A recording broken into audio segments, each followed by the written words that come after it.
হযরত আবু হুরায়রা রাদিয়াল্লাহু সাল্লাম হতে বর্ণিত,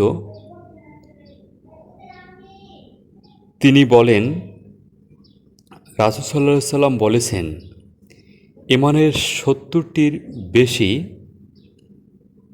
শাখা প্রশাখা রয়েছে।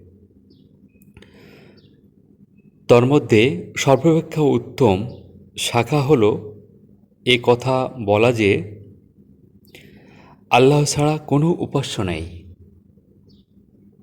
আর সর্বনিম্ন শাখা হল রাস্তা থেকে কষ্টদায়ক জিনিস দূরে সরিয়ে ফেলা।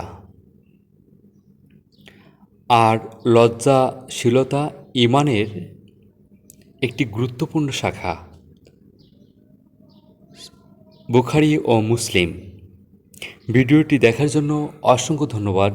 এরকম আরও সুন্দর সুন্দর ভিডিও পেতে আমাদের ইউটিউব চ্যানেলটি সাবস্ক্রাইব করে সবাই আমাদের সাথে থাকুন।